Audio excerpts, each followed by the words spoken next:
¿Qué está pasando, corillo? Bienvenido a otro episodio de tu podcast de tenis, cultura, ropa, moda, donde tú aprendes. Favorito, esto es Que Hable La Cultura. Yo soy Gabo Garcia. Hoy tenemos unos invitados que son de lujo, porque ustedes saben que aquí no estamos trayendo los chiripiritroquis esos que tiran a los otros podcasts. No, mentira. Pero en verdad son unos invitados de lujo. Pero antes de ir a ellos, quiero, darle las gracias. Ustedes no están viendo presencial, ¿verdad? Esto es gracias a Delight Concept. Oye, la tienda donde usted viene y sale vestido. Y no solamente sale vestido, puede hacer hasta su propia tenis. Usted no va a encontrar una tienda así aquí. Oye, venga, Delight Concept. Usted dice, mira, quiero unas medias, quiero una tenis. Oye, el merch pendiente, que vienen con un drop importante por ahí, pendiente a la red de Delight. Pero Delight Concept y Delight Studios _, vayan y lo sigan en las redes sociales para que vean la gente linda que nos está ayudando a hacer esto posible. Ahora sí, corillo. Los invitados que tenemos hoy son dos. Y son dos personas que, mano, están trabajando chévere, están trabajando fuerte. He visto sus productos, he visto las cosas que quieren hacer y, ¿verdad? Y con el sentido que lo quieren hacer. Yo quiero que el corillo aquí haga una bulla para Mr.Redd y para Sammy. Details matters. Gracias. Thank you for having us. Muchas gracias. Mano, ¿ustedes han hecho entrevistas antes o esto es algo como que nuevo para ustedes? It depends. Like, I've done a few. Ya. He hecho un par de entrevistas, pero desde que estamos en Puerto Rico, ahora es que le estamos dando como que la gente de reaching out y como que asking to be on podcasts or interviews or features. Y antes decíamos que no. And it wasn't towards anything. We just felt maybe we weren't ready at the time. And we feel now que estamos full time back.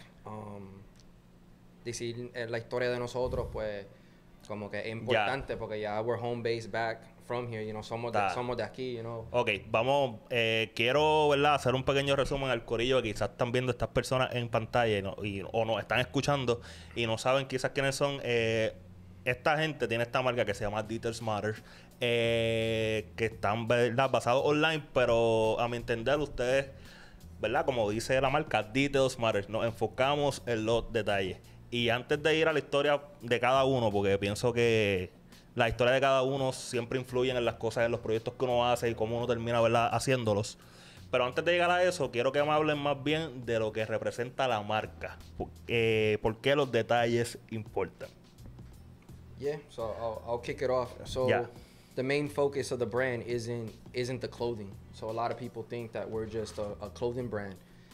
It's more about the details. Exactly, los detalles que nosotros de la vida, of everything. Your friendships, your relationships with your family, your work ethic, every little detail in your life matters. And we're just not talking about clothing. So we do about one or two drops a year that we focus mainly on the community, and we either give 100% of the proceeds of our drop to the community or a big amount to the community. We've worked on anything from school rehabilitation with Tito Matos, and you know, there's a lot of people that need help, whether it's guidance with the younger kids trying to figure out what they want to do.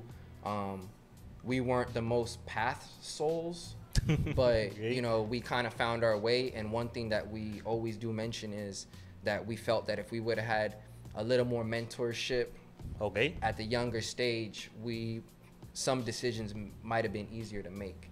So details matter, and I'll touch on the logo real quick, is mainly on the compass. The compass creates a perfect circle, and we want people to create that circle, and within that circle we want that positive energy to keep circulating. And the compass can make the circle as big as you want or as small as you want. So if you want to include the community, you're going to make it as big as you want. When you're working personally with your friends and family and close ones, you're going to make your circle a little bit smaller. So, you know, just a little touch on the logo. Yeah, there's definitely a aspirational component to what we do. You know, there's motivational. We definitely try to, you know, I think Puerto Rico in general is a very resilient community, and that's something that we try to incorporate in our pieces, our projects, our designs, everything that we are involved in, and we try to make sure that that's something that leads the charge when we work on the project.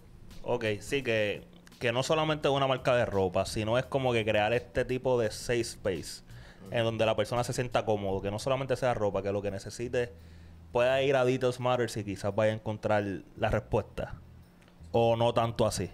No, I think it's poder encontrar de las dos cosas, ¿verdad? Porque el consumer va a ser una persona, maybe they're very into fashion y están buscando casos de fashion. Escucharon de nosotros, tocaron la cualidad, the quality of it, le gustan lo que están viendo. Otra persona might find the brand because they heard about our community work and they said, wow, yo sé que esta pieza va a donar a tal cosa o va a ayudar tal cosa. So that's their attraction to the brand.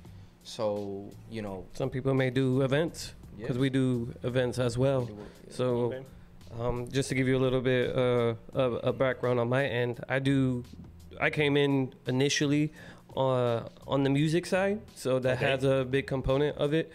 I play here and there, DJ in certain spaces, so that has kind of allowed us to position ourselves in a way. ¿Qué tocas? House. Okay. Normalmente house. Duro. House como estilo bien South African house. Ya, okay. Pongo elementos del Caribbean ahí con vocales de canciones de acá. So, duro. Una combinación. Ya, ok. No, porque mencionas eso de la música y para mí es algo bien chévere porque como que yo digo que lo que es arte. Simplemente hay que buscar cómo moldearlo y transformarlo a lo que tú quieres, ¿sabes? Estabas con la música, entonces llega a esto y se ven las piezas. Algo que yo puedo decir de las piezas de ustedes es que en verdad los detalles son bien impresionantes. Y lo que demuestra es que lo hacen con cierto cariño, cierta precisión, como que les importa lo que están haciendo. Corillo, chequen el website, chequen las redes. Yo pienso que postean cosas siempre chéveres. Algo que quería tocar con ustedes fue el tema. Hicieron como que este pequeño video, esta pequeña promo con la gente del barrilito, creo que fue. ¿O con qué ron fue? We have a series called We Are the Details. Y nosotros nos enfocamos de otras marcas, otras compañías que están haciendo algo bien chévere. They're paying attention to a lot of details en lo que ellos están haciendo. It has nothing to do with us. It's about why do details matter to them and their brand and their company. And we're doing something with a Puerto Rico distillery. It's a father-daughter owned business. They're Puerto Rican, but they're based in Maryland, and they're distilling all the pitorro there. And it's something to look out for because we got a very nice collaboration coming out in the next month or so. Our own Details Matter flavor. Duro. So, you know, it's something that, you know, when we talk about in the details, a lot of people want to collab maybe with brand stuff, and our brand side of things is what's unique and what touches us that we like the most. And I like pitorro. Sammy loves pitorro. A mí me gusta también, sí. Cuando pase me llaman que le damos una probadita al pitorro. Vamos a tener que hacer un tasting aquí. Yes. Un tasting aquí. Duro. Les pregunto, porque Sammy me habló de la música, pero a ti, Red, digo, y a los dos, esta pregunta realmente a los dos. Cuando deciden cómo que trabajar esto, desde el principio, ¿eran los dos con la marca o qué fue lo que inspiró? Quizás que tú dijiste, yo creo que este es el momento para empezar a hacer esta marca. Quiero un poquito más de background story en cuestión de que, creo que este es el momento de tirar esto. So esta es mi segunda marca. ¿Cómo se llamaba la primera? Shades of Red. So it was B-Boy Shade and myself, Mr.Redd, put our names together, Shades of Red. Y nosotros estamos más enfocados en the music and B-Boy scene, more the 4 elements. So yo iba para todos los eventos de anything B-Boy, graffiti, MC battles, DJ battles. So I was very involved with the 4 elements in South Florida at the time. But before that, the reason why I'm in it is because a lot of people know, a lot of people don't. I'm one of the original people that worked at NYCA 787, which then became Treats, que estaba en Plaza La América. Me acuerdo, yo he hecho esta historia creo que anteriormente en el podcast, pero antes me acuerdo haber dejado flyers de parties de electrónica en Treats. Como que llegó un momento en mi tiempo de universidad que yo me jugué bien exagerado con lo que era el drum and bass y el dubstep. DJ Slinky. Y, mano, me acuerdo que uno de mis trabajos de universidad era promocionar parties de electrónica. Y me acuerdo que dejaba los flyers en treats. Habían unas cuantas tiendas por ese tiempo también. Creo que los dejaba en Cocomo también, Plaza de América y whatever. Y ponerlos en los carros. Sí, corillo, yo era de esas personas que ponían los flyers en los carros. Oye, era trabajo de universidad, me fue bien y entraba gratis a los parties. Los días que llovía y tú era lo ibas a peor. sacar el flyer y se te quedaba pegado en el cristal. Y era lo peor porque me mandaban pa' Uchan. Entonces la gente en la playa bien exagerada y cuando venían por flyer, entonces era o en la puerta o en el wiper como tal. Si yo veía que estaba nublado, pues yo lo voy a poner en la puerta aunque se caiga. Tú eres buena gente. You're a nice guy. Y lo bueno era que me dejaban entrar gratis a los parties. Yo hacía ese trabajo por entrar gratis a los parties. No les puedo mentir. Pero sí. ¿Lo tocaba también un poquito o no? No, yo era para disfrutar. Yo me gusta mucho la música. Yo soy siempre... Los sonidos diferentes, como que llegan... Cuando llegan a mi vida, yo como que me jugueo por un tiempo con ellos. Digo, también tiene sentido, porque son diferentes. Me llaman la atención. Y cuando llegó ese momento con el drum and bass y el dubstep, a mí siempre me gustó mucho el bajo. En las canciones de reggaetón, en las canciones de rap, todo, ¿sabes? Incluso una de las cosas que yo escucho mucho ahora mismo es el drill. Y es por eso mismo, es por la distorsión del bajo. Y cuando yo escuché por primera vez dubstep y drum and bass, es como que me fui por ahí para abajo y me... Sí. You fell in love with your lane. Sí, es como que una experiencia diferente a lo que uno todo el tiempo está escuchando. Definitely a big drum and bass community here in Puerto Rico. No, y iba a los paris pequeños y a los paris grandes. Incluso uno de los paris primeros grandes que yo fui fue el Mega Electronic Fest, fue en el Irán Beaton. Y me acuerdo que llovió y todo. Y yo estaba pasando la cabrón. O sea, un diluvio, yo que si bailando, habían puesto para proteger el campo de pelota, bailando que si en el plástico en el piso, que si tirando agua, sí, eran buenos tiempos. At that time, you were definitely not a sneakerhead. No, you was definitely walking out. It was raining. It was getting crazy in there. No, pero tú sabes que siempre, desde que me envolví con las tenis y eso, siempre he guardado un par para eso. Este es el par que es para los paris, para enfangarlos, para irnos a fuego. ¿Y cuáles son esas ahora? Son una Ultra Boost. Okay. No, una Ultra Super. No. Súper cómoda. Yo dije, papo, esto es para pariciar, para brincar. Yo me voy a poner lo más cómodo que yo encuentre. Y una Ultra Boost. Pero no, son unas multicolor. También se ven bastante bien. Me estabas contando sobre de cómo empezó esto y te fuiste más o menos por tu historia como tal, porque obviamente influye mucho en todas estas cosas. We'll go straight to the brand. So, details matter in whole... pero quiero hablar de tu historia también, Por eso estaba haciendo el comentario. We'll talk about everything. We'll talk about both. Pero en el 2014 yo empecé Details Matter en South Florida y fue algo que... By that time, I was very heavy on Twitter, Facebook, and daily. My motivation, I've been a person, I wake up almost every day at 5:30 in the morning. I'm already awake, right? Okay. And I would wake up, and by like time I'm having my coffee, I'd always put a positive quote. And I was using hashtag Details Matter, Details Matter, Details Matter. And since I had already been 2 years without doing anything from Shades of Red, that's when I decided, I was like, this is a fire name for a brand that I think people would just read and go, yeah, that's right. Because a big essential piece of the brand is we call the brand a conversation starter. So people might see him rocking that hat, read it, and then just go, yeah, that's right. And then a conversation starts. Yeah. And it's not always about like, where did you buy that? Who made it? Where is it from?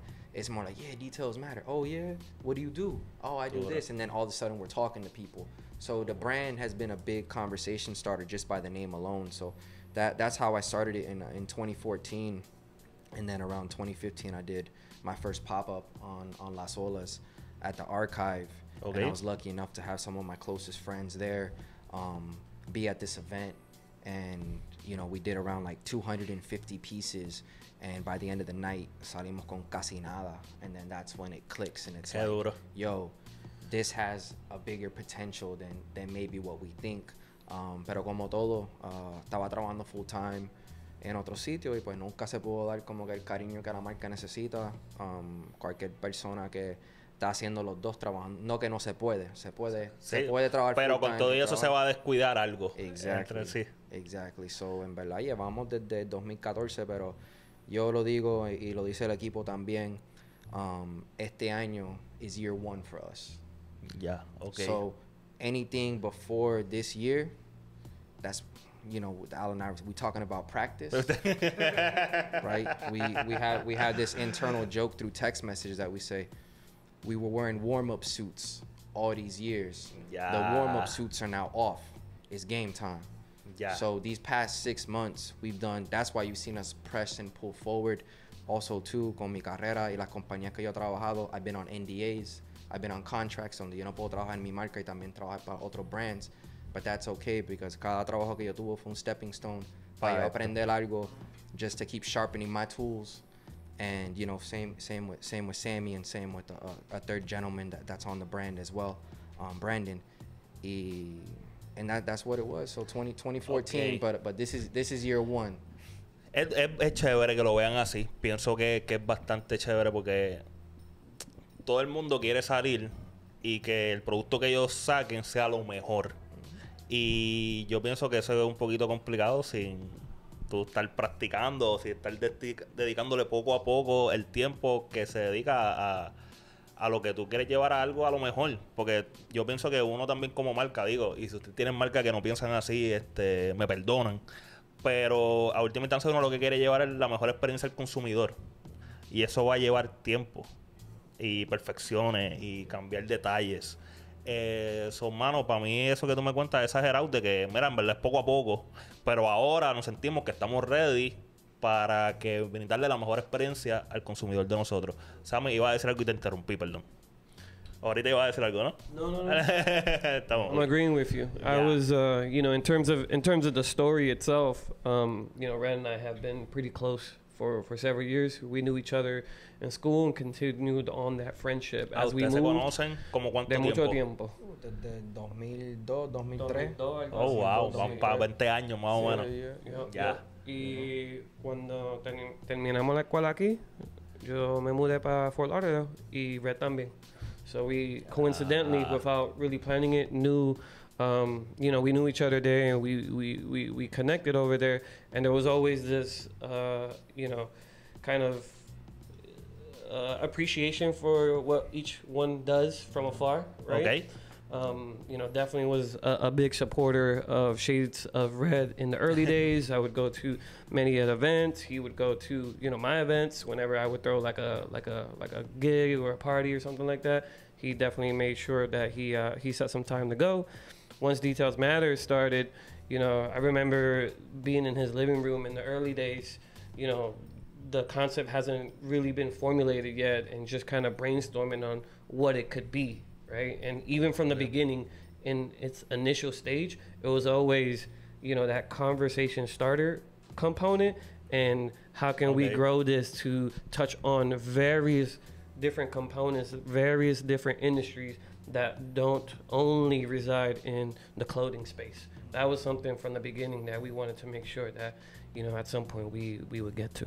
Yeah, and also too, like, fashion and music go hand in hand. So Sammy being in the music industry and me being in the fashion industry, it was very easy to get to places and link, and then also know people within the same circle. Okay. You know, so then we would show up sometimes to his event, and someone that he knew would be like, "Yo, Red, what's up?" And then he's like, "Wait, you two know each other?" And we're like, "Yeah." Like, we've been homies for a long time. So, you know, I think that was a big component of it too. Even, you know, it's funny because he would always try to drag me out to all these events, and like anyone who knows me knows, like, I need my space. Okay. And it would be like, he'd be like, "Yo, but come on, man, you gotta." He would be the one to be like, push me to go, and I was like, "All right, man, I'm gonna go, or I'm gonna head out." You know, if it was an event, if it was something he was headlining, he was doing, I was always there, like front and center. What do we gotta do to be there?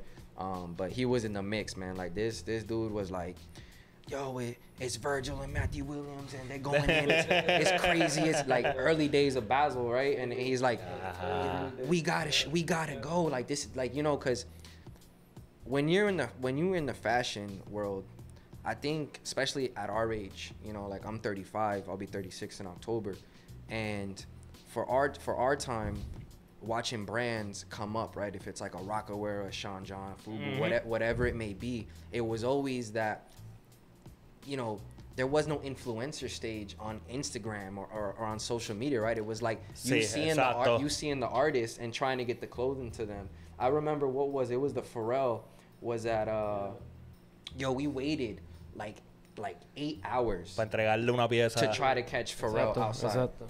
And we failed. So, but like, you know, but that's like the world that. But that's all we did. That's all we were did. always We going were to going, events, yeah. making sure whatever it was, like, you know, we could be hanging out, but even in those days, it was about making sure we had like a bag full of stuff and whatever we could do to just connect with them, give them something. Not even, sometimes it just be, you know, not even a shirt, you know, it could be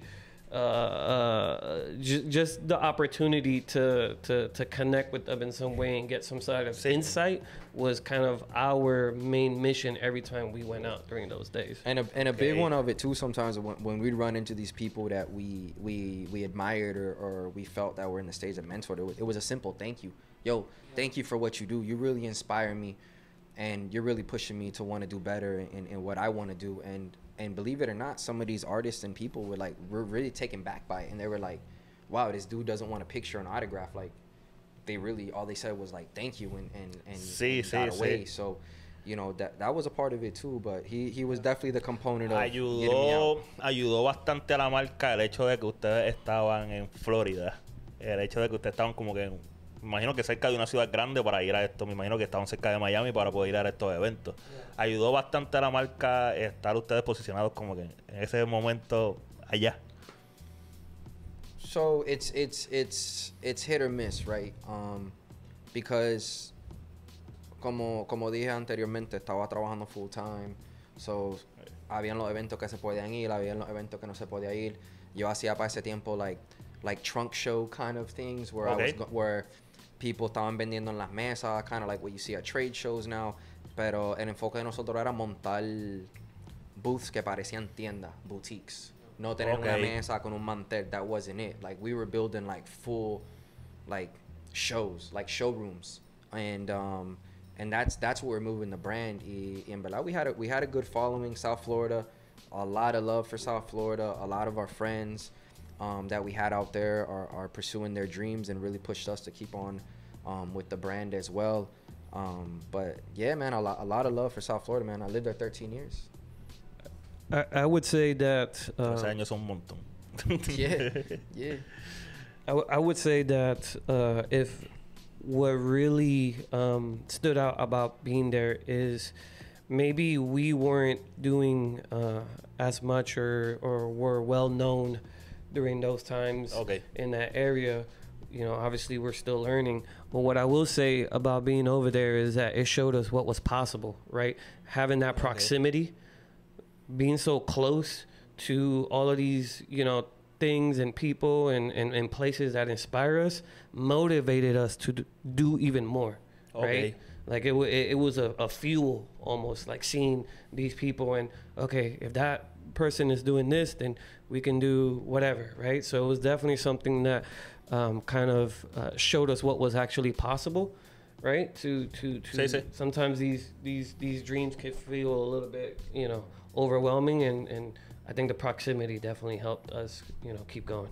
And I think too, in the situations that it put us in, that sometimes we were either with like certain athletes or artists in the same room, like we're talking right now, and what brought us there was the clothing, or what brought us there were the connections. But the big component of it all as well is the connections, right? Like we tell people all the time, careful how you treat people, because you don't know who has next. Claro. And that person who has next could be the person that's that gatekeeper, right? That's going to open the doors and kind of propel you forward.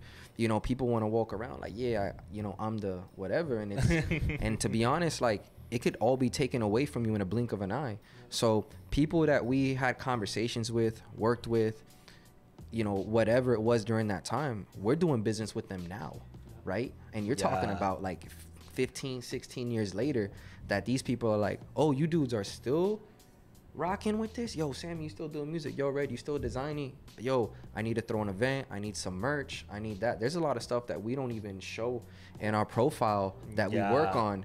Because to us, it's just passion, and it's not about that first place of us need to be like, we did this for so-and-so. ¿Y de dónde salió tu pasión por diseñar? ¿Y de dónde salió tu pasión por la música? I'll let you go first. Porque pienso que esto influye un montón, porque me siguen hablando de música y eso, como que... The music design, everything really was just, you know, it wasn't necessarily prominent in the household, but we were privy to it. Okay. So, you know, from the early on, you know, I could always remember listening to music as early as, like, you know, 4 years old, 5 years old, you know, wanting to emulate certain styles, right? The style and the music always went hand in hand from the beginning. Yeah. You know, definitely I would say that my father probably played a little bit of that, right? Because, you know, he wasn't necessarily a musician, but he did have, you know, that collection of both traditional Puerto Rican music and then whatever was going on, you know, elsewhere, right? Yeah. CD rack, old school style that you remember, you know, having the, you know, para los CD. Exactly. And then the style as well, you know, he was the one back in the days rocking the gold chains with the, you know, shorty shorts, you know, coming in with the Jamaican wife beaters, you know. Yeah. He doesn't wear any. The man's a legend. the man don't dress like that now, but he's a true legend. I would think that subconsciously you pick up on things like that as you're a little kid, you know. Obviously we don't come from you know, a lot, right? You know, neither one of our families had a lot of money, especially in the early days. But what I will say is that we were fortunate enough to move around because our folks are military, right? Okay. And because of that, you know, even though we lived here, even though we're from here, even though we went to school here, we were fortunate enough to get influences from everywhere else, right? Wow. And then bring it back whenever we would eventually end up back here. So I think all of that played a big influence on the music and the clothing. And living stateside too, right? And touch on this is cuando uno vive afuera and then you come back, right? Such at an early age, and we're already influenced by other states or other places that we lived, and we come back and now we dress a certain way, we talk a certain way, we listen to certain music, and we come here and we're adapting back to our own culture, right? So everything is reggaeton, cultura profética, enanitos verdes, whatever it is that was going on, right? Like back those days, right? So it's like, so, you know, Tegos, there's Don Omar, it's Yankee, like it's these early stages, but we're listening to, it's Fab, Cameron, you know, Wu-Tang, like we're listening to like everything that's stateside because that's where we come from. So I think that helped too, like to do the mesh. De chamaquito escuchaban los dos. Sí, yeah. De chamaquito siempre era un mesh de las dos cosas. Qué duro. Yo siempre me he preguntado eso porque tengo muchas amistades que se han ido después, ¿sabes? Ya siendo mayor, ya 20 y pico de años. Y como que a veces pierden como un poquito el touch de esas cosas en específico, quizás la música, qué es lo que está pasando en el país en cuestión de ese aspecto, qué es lo que está moviendo a la gente. Y es interesante que para esos tiempos, viendo a menos, o sea, sin redes y sin nada de eso, como que estaban como que las dos cosas como constantes. Quiera, sí. Yo me acuerdo que yo me pasaba en los flea markets porque ese era el único sitio que vendía CDs de reggaetón. Obviamente pirateados, no eran de verdad, pero I would still be able to get them, and I would actively search for those being over there. Y pasar las navidades y los veranos acá también. So like, uno porque vivimos allá no era que no veníamos para acá. Que no era que no estaban en touch. Okay. We were always back and forth. Sí. En mi casa, you know, mi mamá siempre decía, en la casa se habla español, inglés lo aprenden en el colegio. Y era por esa razón que ella quería que cuando mi hermana y yo veníamos para Puerto Rico podíamos comunicarnos con los abuelos, los tíos, los primos y no sentirnos como que no parte o de that we're not from here, you know? So, you know, bless up to my mom for always making sure that she's so focused. So making sure that we were always straight on that, you know? Qué duro. Sí, que... Mano, pero me gusta eso, que todo lo que ustedes me están diciendo es como que todo se lo ponen a la marca. O sea, sus raíces y todo eso. Exacto. Y eso a mí me parece bastante exagerado. Pero quiero hablar un poquito más de las cosas que hay afuera, porque quiero hablar de tenis. Pienso que la cultura de las tenis allá, pues, obviamente, es un poquito más bollante que la de aquí. So, es un perfecto momento para Deja, Que Hable La Grasa, donde yo compito como invitado, en este caso, Redd y Sammy, que, corillo, back to back, creo que voy a perder de nuevo, pero yo siempre le voy a las mías. So, voy a empezar yo con esta. Y hoy ando con la Eric Emanuel en colaboración con la Reebok Club C. A mí, desde chamaquito, yo no sé si es porque yo veía a mi papá usando mucho Club C y Reebok Trainers, siempre me ha gustado las Reeboks. Y, mano, este color a mí me parece exagerado. Tengo muchas cosas amarillas y violeta porque soy fan de LeBron. Soy bien honesto. Este es los Lakers. De Kobe. Sí, pero soy fan de Kobe, pero no porque no por su básquet, por su mentalidad, por su forma de pensar. Pero LeBron soy más por su baloncesto. Y donde quiera que se vaya LeBron, pues usualmente termino como que con los equipos de color, pero usualmente soy Chicago, me gustan mucho los Bulls. Pero Eric Emanuel, Club C, con los colores de los Lakers, voy con Red. ¿Qué tienes por ahí? All right, so I got 2015 Chicago ones. Sí. Definitely a grail for a lot of people, a grail for me. I don't wear them much, but when I do wear them, it's during important occasions. Ya está. I was told that I was going to a battle today, so I had to make sure that Sí. that I brought the correct artillery. Yo no pensaba que iba a ser esto, ¿me entiendes? Nah. But I will say what my man's here is about to present was in my top 3 to wear today. Cuéntame. No. You got to put an asterisk under mine because I don't classify myself as someone who's a sneaker head or collector or anything along those lines. But, you know, I appreciate it. Pero esas New Balance se ven bien. See, I got the New Balance 2002Rs protection pack, cream situation going on. Sí, se ven bien. A lot of textures, which is kind of what I was gravitating towards was more about the different levels of textures on top of each other. That's definitely something we've been looking into a lot, is textures. So. And images do not do that sneaker justice at all. No, me acabo de dar cuenta de eso. Vamos a hablar un momento de eso, pero quiero que la gente nos deje en los comentarios quién ganó, ¿sabes? Nos dejen en los comentarios. Nos estamos aquí peleando entre todos. Queremos apoyar la otra, ¿me entiendes? Pero ustedes nos dejan saber en los comentarios y nos dejan saber quién anda más engrasado en el día de hoy.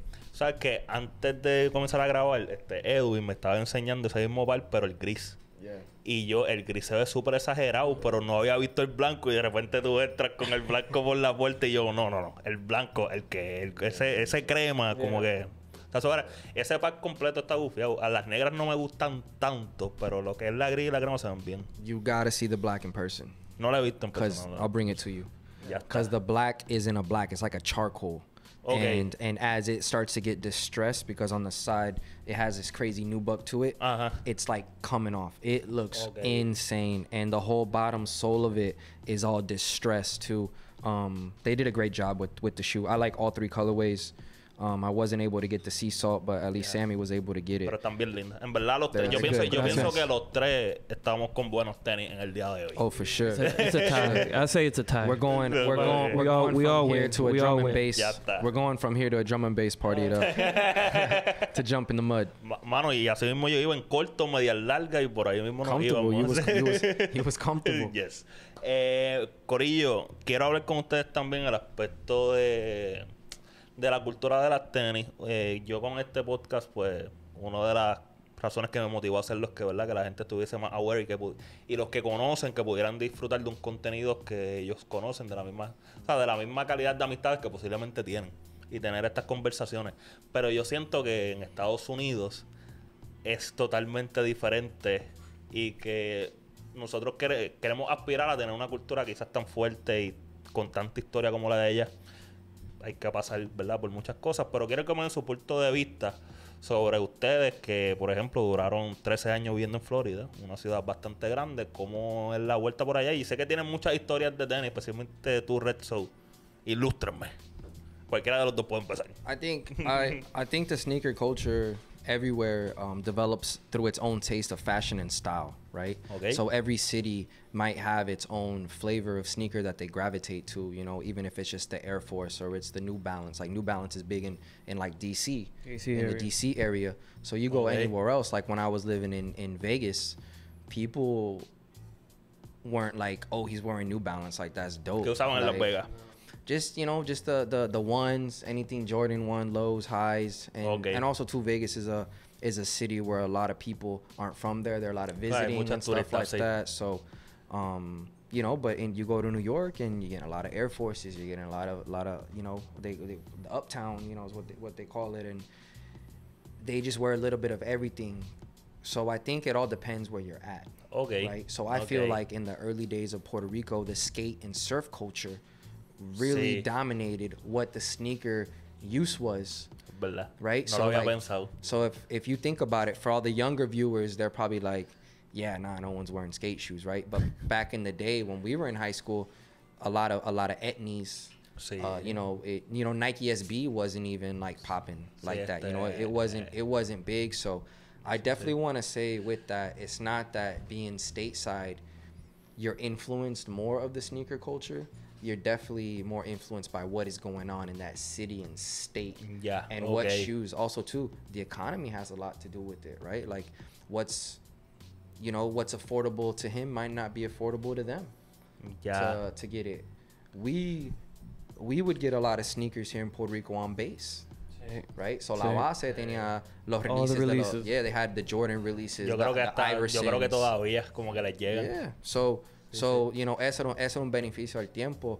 For me, I grew up skateboarding, so I wore a lot of skate shoes. I don't, like Sammy says, like, I've been in the sneaker industry a long time. I don't consider myself a sneakerhead. ¿Por qué no? Because I don't buy to collect. Todo lo que te gusta. I buy to wear. Everything that's in there's not one shoe that I have in my collection that I say I have not worn. Ok. Pero entonces te traigo yo la pregunta. Porque yo sí me considero un coleccionista. Pero yo sí uso todas mis tenis. Todas mis tenis están usadas. Porque yo no colecciono algo que yo no me pusiera. Exactly. So you strategically buy your sneakers. Eso sí. O sea, yo no compro todo lo que sale tampoco. Me tiene que gustar bastante. And that's a smart way to do it. So I think that term to me has always been kind of like up and down to like kind of tell people. Que también como con label. Tampoco uno quiere como que le ponga el label a uno. I'm way more into fashion. I spend way more money on clothing, on accessories, on bags. Sammy, interior, like anything interior design wise too. So it's like we're into other things, not just in the fashion world. But to answer your question, I think it all has to do with where you're living. That's really going to project maybe your style for stuff, because there's always those kids that might be a little bit more advanced that are like, during our time, it's like I'm on the Karma Loop, or I'm on these certain websites and forums knowing about what's going on, right? And I'm getting these things, So to me, I don't think it's like, obviously Puerto Rico doesn't get a lot of stuff. Claro. So maybe that difference, like stateside, because it's so easily accessible to get it stateside. But I'll tell you this, and this is a pure fact. Foot Locker Plaza Las Americas is top 10 selling Foot Lockers in the nation. Sin enviar todo lo exclusivo. So limitado. If they got all the releases, they would blow major cities out the water. So people are buying GRs, regular, what's on the wall here, since forever. This is one of the top Foot Lockers in the nation. Qué duro. So, that tells you how much Puerto Ricans in general love sneakers and love fashion. And we spoke about it the other day, like como le dicen, la combi, right? La combi, sí, claro, la combi. So it's like, what was it back in the day in 02, 03? There wasn't a lot of stores, so maybe you got tu camisa en Bora Bora, you got your pants somewhere else. Maybe you went to Macy's, you went to whatever. You had to put your fit together however you could. Claro. No era como ahora que tú ordenas todo online and you're like, but dale, I'm going to a party next week, so I'm going to order all my shit online and I'm going to be ready. I'm gonna be tight, claro. Pero me dio curiosidad que mencionaste los tenis que tú estabas bien inspirado, o sea, de chamaquito, eran las tenis de skate por ahí. Sammy, para ti, ¿tú te acuerdas? Yo sé que tú no te consideras un skater como tal, pero ¿te acuerdas como que fue esos momentos de chamaquito? Antes lo tenía todo. Yo, this dude, I'm gonna blow his spot. This dude was pulling up to school in like Penny Hardaway's. Yeah. Right? Like he was pulling up in up tempos. Right? Like he doesn't say he's a sneakerhead, but I saw this living. Yeah. And not only that, he had one of the I'm gonna blow his spot because sometimes you gotta say it. He had one of the biggest basketball jersey collections. Oh, yeah. And he still has it. He still has it to this day. I'm gonna make it a museum one day. It's stupid. Tracy McGrady, the authentic Orlando. Dan Wallace, everything's authentic, bro. O sea, yo cogí una fiebre de eso también. Y de cada sitio donde viajaba, me compraba una jersey de la leyenda de ese estado. Tengo unas cuantas. ¿Todavía las tienes? Tengo unas cuantas, no, pero son nuevas, porque ¿viste? Ahora es que estamos pudiendo viajar. Ahora es que tenemos el poder adquisitivo para poder viajar. Pero pero dime, de chamaquito, ¿qué tú de recuerdas? Chamaquito, antes tenía muchas tenis, en verdad. Cuando empecé, when I got older, that's when I started slowing down, porque obviamente you couldn't get into certain places con sneakers. Claro. Right? So now I wanna... Eso ha cambiado Eso ha cambiado mucho. So living in Miami, we couldn't get in the place. We couldn't go like this. Exacto. Like we can now.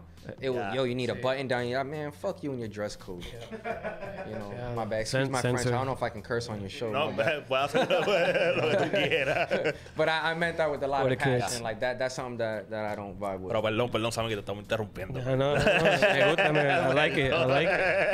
I would say the first ones were the Jordan 11s. Black with the red underneath patent leather was probably the one that kicked everything off.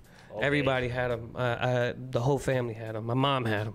You know, and she was destroying. She was destroying everybody, and she was, you know, my mom. So. Tú sabes que mi tenis favorito hasta el sol de hoy son las Jordan 11, pero son las Space Jam.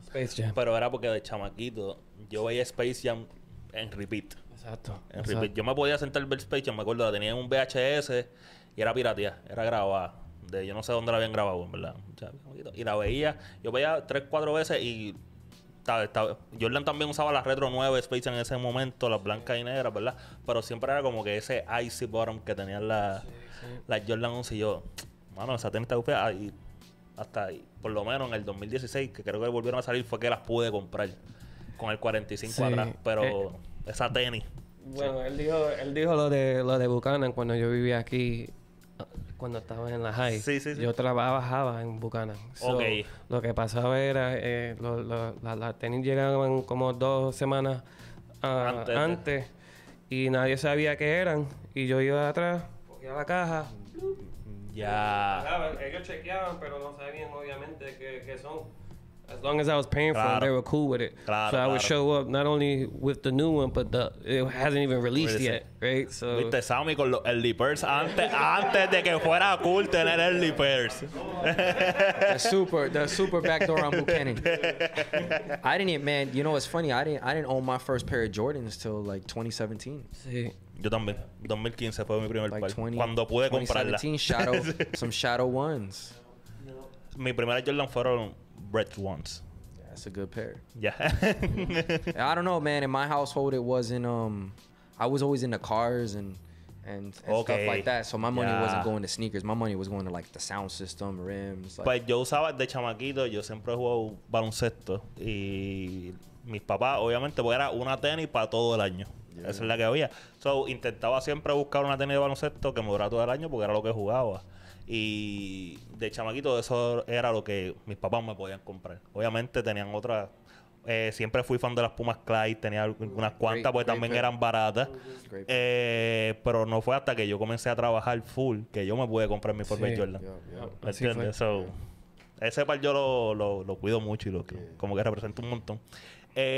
Mano, pero me parece eso interesante que dijo Red dependiendo de donde él, o sea, cómo es la cultura en general donde tú vives, cómo va a ser la cultura de las tenis, porque también la gente va a poder comprar lo que puede, ¿me entiendes? Y lo que tú le enseñas también, porque por ejemplo ese como tú dices, Full Locker vende muchas tenis y pudiese estar mejor posicionado, pero no le llega a todo. So también es lo que tú le ofreces al consumidor. So, eso está súper interesante. Corillo, estamos terminando. Quiero volver a la marca, porque pienso que esta es la razón de este podcast. Porque yo pienso que ahora en PR estamos viendo que muchas marcas están saliendo porque están viendo que se puede. Y yo quisiera que si ustedes le pueden dar algún consejo a la gente que nos está viendo, de no solamente quizás de empezar tu propia marca, obviamente, quiero que sea el énfasis, pero sino de todo el proceso como que yo sé que mucha gente se cansa o no les sale o piensan quizás esto no le va a gustar a la gente. ¿Qué le pueden decir a la gente que está viendo y escuchando esto en ese aspecto? Sheesh, man. That's a long, man. I've been in the industry 16 years, so I'm gonna have to think a little bit. You got something off the top? Yeah, I'll start. I would say for starters, if you're starting off, you know, homework. You know, just doing your homework as much as you can. Study. You know, look into things that don't even have to do with, you know, clothing or the brand itself, right? Everything, you know, learn what it is to you know, depending on what you're trying to do. But if it's a brand, definitely do your homework on, you know, what brands have come before you, you know, what's happening right now that's working.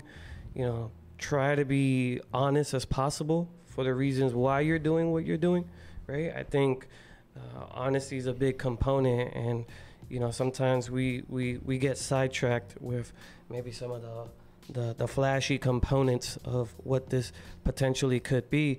But if you really truly value, you know, this, and you value the clothing and you value the culture, then, you know, I think that alone will take you pretty far.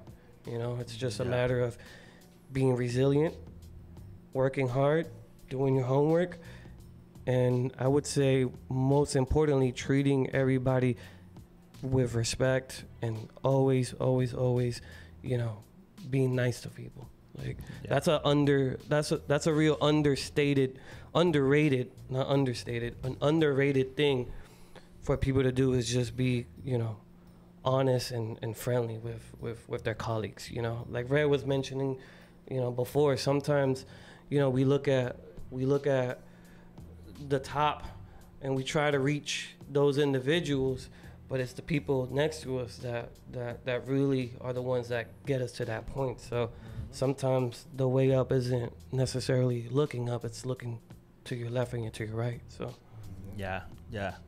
Red, ¿quieres añadir algo? Yeah, no, that's beautiful, and that's why Sammy's a part of the Details Matter team. You know, I gotta listen to him a lot. I get a lot of advice from him too, and you know, it's not just a partnership. It's a friendship. This is a brother. So, you know, we try to live a certain lifestyle within our Details Matter philosophy.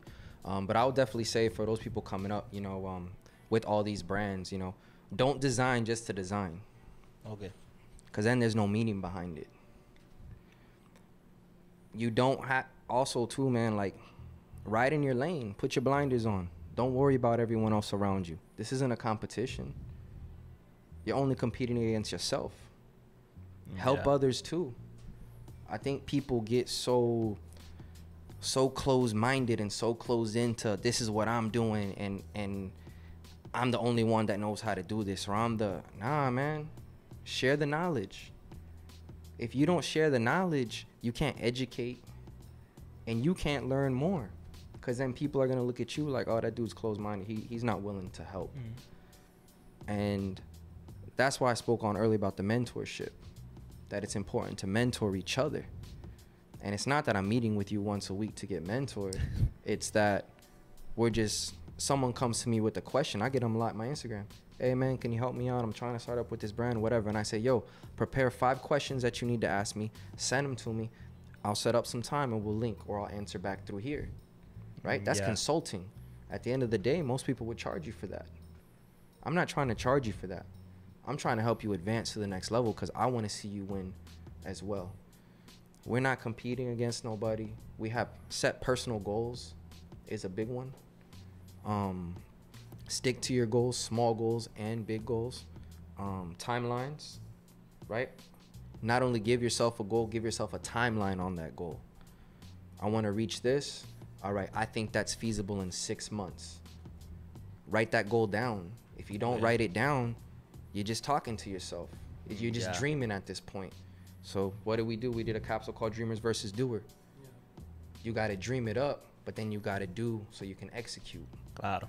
And what Sammy said, you got to just be nice to people, man. Just be nice. Be willing to to open your door to someone else. Be willing to listen to someone's story. Everybody has a story, you know? And a lot of people think because I was in the market that I was in and I work for the companies that I work for, that I have all the tools and I have all the answers. I don't. I only learned so much from every place that I was at. And that's the beauty of it, that we're still learning as a team. And doing this is why we want to say yes to these podcasts. This is why we want to say yes to these interviews, is because now we get to learn about you. We get to learn about the other individuals in the room. They know it. They're here. They're behind camera. I pop in every time that I can, say what's up, what's new, what's going on. We try to go to almost every event that's going on in Puerto Rico too and show love and support. And it's not that our nod or our appearance in the room means something more. It doesn't. But it's letting that person know, yo, we're here to help you if you need help. Claro. You know, so that's basically it. But to me, the number one thing that I see on the island is people are designing just to design with no meaning behind it. They're just pushing product and pushing product and pushing product. For what? Now your design's tied to currency. And everyone wants to make money. Everyone wants to succeed. But if I'm going to buy product, and not everybody thinks like this, is it in my daily rotation? Is it something that I'm using a lot? Does this piece mean something to me? Rock with the brands. Yo estaba vi un tweet bien interesante los otros días y pienso que va muy bien atado a esto y se los quiero preguntar a ustedes. El tweet decía como que cuándo o cómo vamos a hacer que el público en general entienda que estas cosas de fashion realmente son piezas que valen más que lo que tú estás viendo, que quizás tienen una historia detrás atada, que cómo nosotros le podemos dejar saber al mundo en general, mira, tú solamente no estás comprando una t-shirt de Details Matters, pero si te fijas, a diferencia de otras, por no comparar, pues mira, el stitching de esta t-shirt es así, el material de estos t-shirt es así, y por eso es que te cuesta eso. ¿Sabes? ¿Cómo nosotros, digo, y si se saben, ¿sabes? Una pregunta como que bien abierta, pero cómo nosotros podemos llegar a eso, como que mira, el público en general, no solamente los que están close o los que saben de la cultura o los que están aware de lo que están comprando, pero cómo podemos llevar esa palabra más afuera de que no solamente una t-shirt, no solamente son unas tenis. ¿Entiendes? Yo creo que una cosa, and I know you're closing out, pero yo creo que una cosa que me gustaría ver de Puerto Rico... Estamos closing out, pero tú puedes hablar todo lo que tú quieras privado. me gustaría ver de Puerto Rico, y es lo que yo he visto en todas las ciudades que yo he vivido. I lived in major cities, right? I lived in LA, San Diego, Miami, New York, right? I've lived in major cities. Y la razón por qué esas marcas, they win so much and they're rocking so hard is because their city and their state rocks with them. Right? Yeah. So everyone's buying from them. Their friends are buying from them. Their community's buying from them. The culture's buying from them. I would like to see Puerto Rico invest more into Puerto Rico. You got a brand, I'm buying from you. He got a brand, I'm buying from him. Why? And there's nothing wrong with spending your money elsewhere, right? You can love all the other brands that are out there, all these big box brands. That's cool, yo. But you know what's cooler? You rocking your homie stuff. You know what's cooler? You talking about, yo, this dude got a brand. That's hot. I'm going to put you on. Check this out. Because there's a lot of things for a long time that we couldn't get, like we talked about, sneakers, right? That aren't available here. But you know what we do have? There's a lot of talent on this island. People are putting out a lot of dope stuff. So if you're willing to go blow $500 on your trip to New York, and I'm not going to mention no stores, but you're going to go to Soho. Mention them. Nah, I ain't about that. I'm chilling. Another part 2. But you're going to go, right? Or you're going to go wherever, Miami. Claro. You're going to go to this big city, and you're going to go to these cities, and you're going to blow all this money on this trip, $500-$600. Why is it okay that you justified that their $200 t-shirt is worth $200? Why isn't homie from Bayamon's t-shirt that's $200 worth $200? Claro. Why isn't so-and-so from San Juan who might have a boutique store? Why isn't his shirt worth the $200? So you're correct.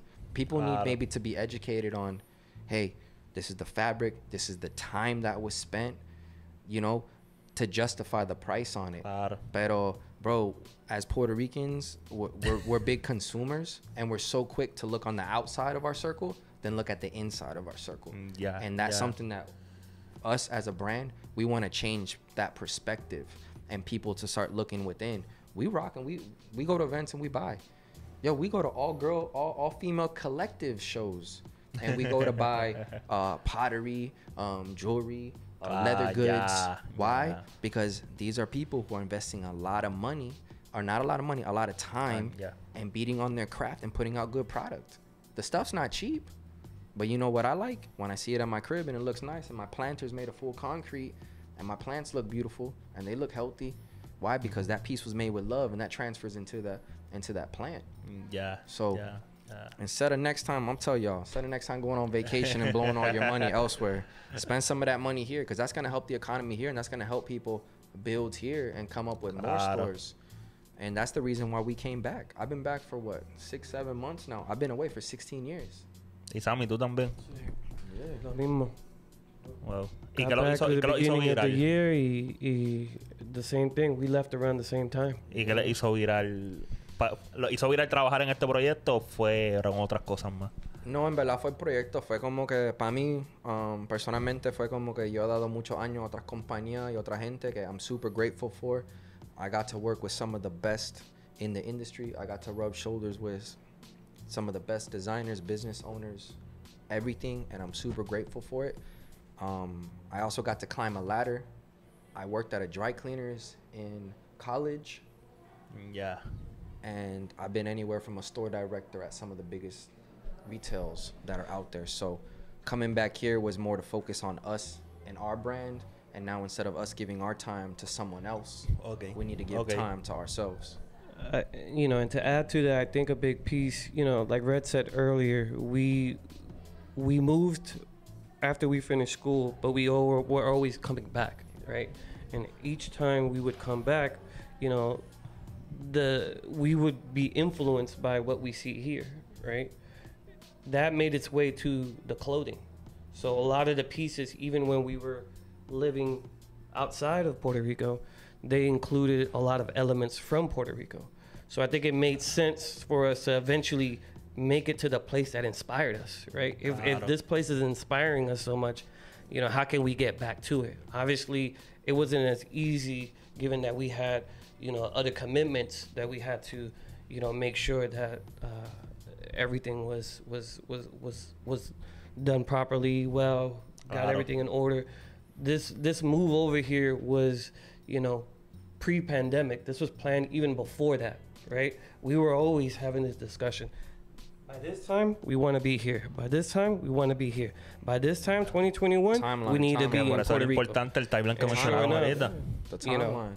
We're grateful for the opportunity that things worked out the way that it did, and you know, we're here to do what we were striving to do. Qué grandes son los dos. Qué grandes, Detach Matter Corillo.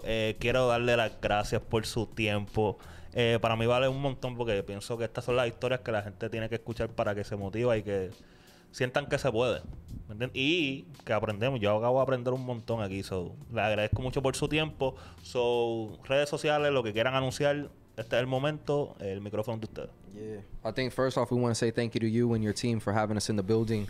Yeah. It's very important for us to spend time with you guys and talk the story and hear about what you guys like, as well as the interests that we have as a brand. As for social media, it's just detailsmatterco.com, detailsmatterco on IG.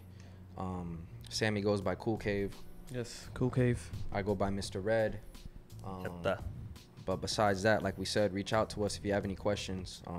We'd like to help out people as much as we can and help keep building this industry. And we're very excited to keep showcasing what Puerto Rico has to offer, because we're this big, but we are worldwide. We're everywhere. So. Estamos, es verdad. Los puertorriqueños, nos puede ir a cualquier sitio y los puertorriqueños, va a haber un puertorriqueño en algún lado, o una bandera o algo así. Yes, sir. Yeah. Yes, sir. Corillo, hasta aquí este episodio de Que Hable La Cultura. Por favor, si estás viendo esto en YouTube, suscríbete, dale a la campanita. Si estás escuchando por Spotify, Apple Podcast, Google Podcast, danos un rating, que eso nos ayuda un montón. Y seguirnos en las redes sociales como Que Hable La Cultura. Ahí vas a encontrar todos los episodios. Tú pones eso en Google, Que Hable La Cultura, y posiblemente va a aparecer el podcast. Corillo, hasta aquí este episodio. Pónchame acá, Axel, que quiero que la gente vea a estos dos individuos, porque pienso que vamos a seguir hablando mucho de Details Matters. Yes, sir. Corillo, nos vemos la próxima. Thank you. Thank you guys.